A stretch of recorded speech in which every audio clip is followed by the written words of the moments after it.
Have you ever wondered how a violin is made? The violin, a paragon of musical instruments, is a marvel of complexity and beauty. Each one is a testament to human ingenuity and artistry, the product of painstaking craftsmanship and time. It's a delicate dance of precision and patience, a symphony of skill and passion.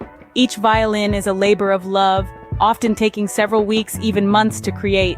It's a journey that begins with a simple piece of wood and ends with an instrument capable of producing some of the most beautiful music ever heard.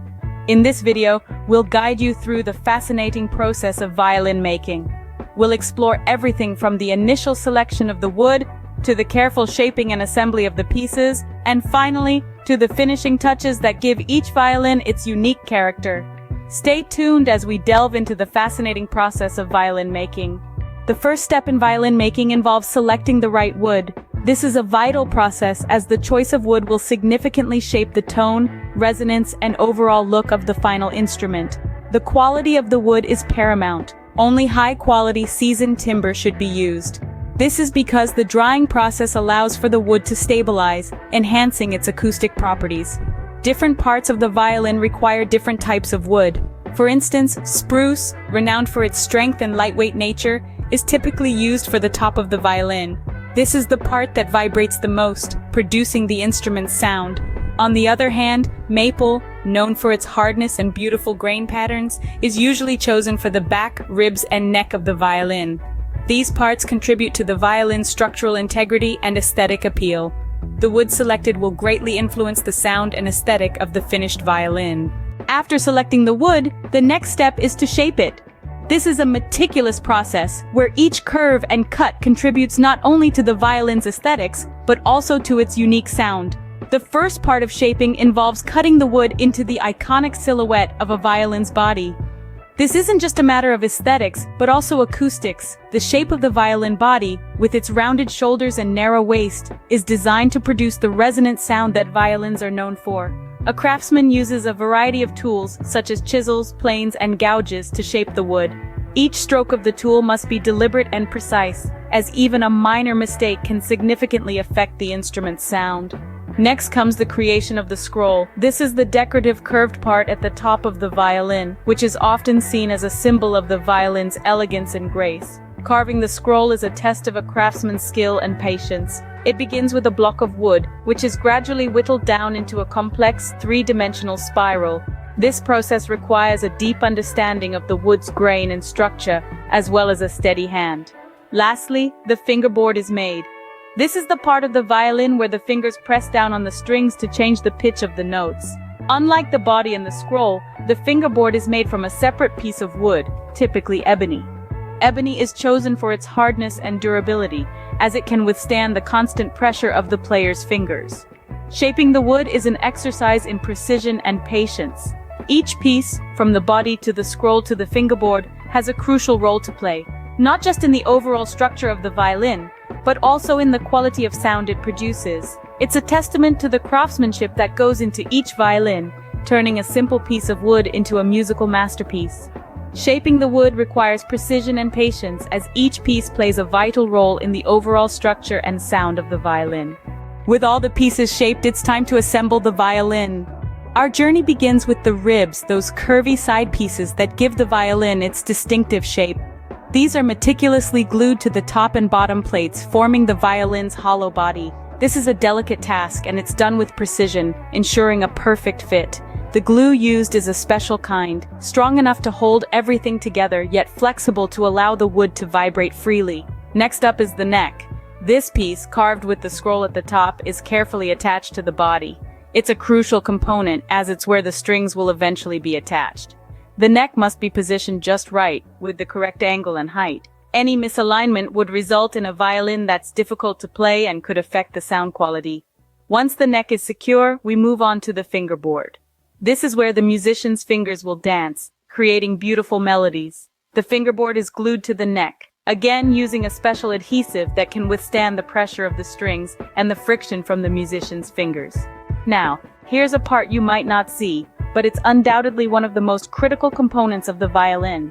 Inside, a small dowel called the sound post is installed. This tiny piece of wood, standing upright between the top and bottom plates, plays a pivotal role in sound production.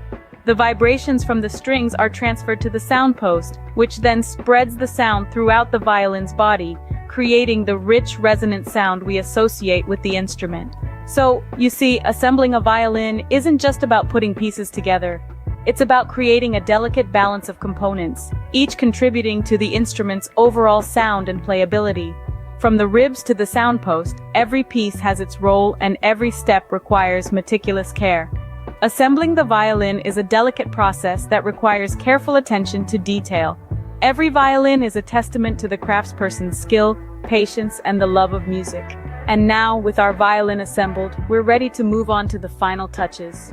Once the violin is assembled, it's time for the finishing touches. This phase of violin making is as critical as the first, and it's where the violin truly comes to life. Let's start with varnishing. Varnish is not just about giving the violin its alluring gloss. It serves a dual purpose, protecting the wood from wear and tear, and enhancing the natural resonance of the instrument. The varnish seeps into the wood, filling up microscopic gaps and enriching the wood's capacity to vibrate. This process is often repeated several times, with each layer carefully sanded down to ensure a smooth, lustrous finish. Following varnishing, we move on to fitting the bridge. The bridge is a small wooden piece, but don't be fooled by its size. It's the bridge that transfers the vibrations from the strings to the body of the violin, playing a pivotal role in the sound output. Each bridge is meticulously carved and tailored to fit the unique contours of each violin. Next up are the strings. The strings are threaded through the pegs at the top of the violin and stretched over the bridge.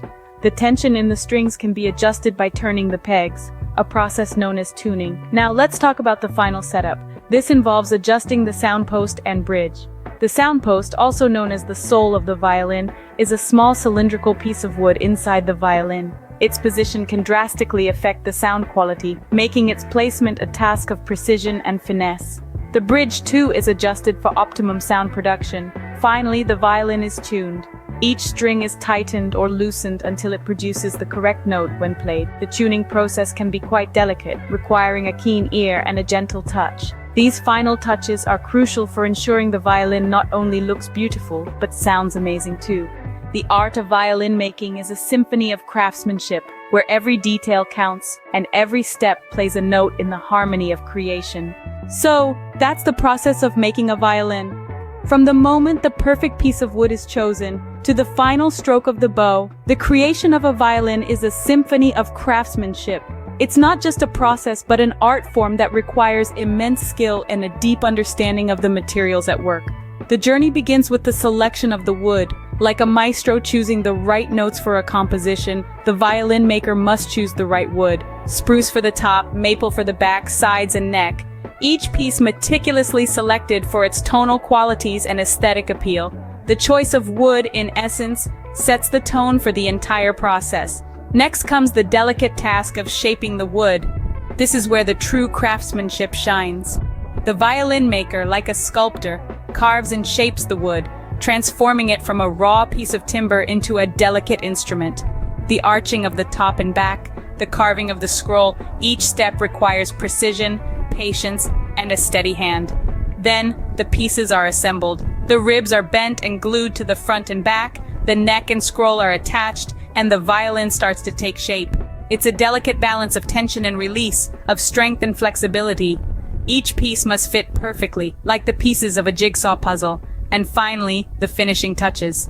The varnish is applied, not just for aesthetics, but also to protect the wood and enhance the sound. The bridge is fitted, the strings are attached, and the violin is ready to sing.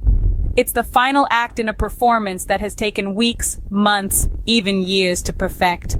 Next time you see a violin, remember the intricate process that went into creating it. It's not just an instrument, but a work of art.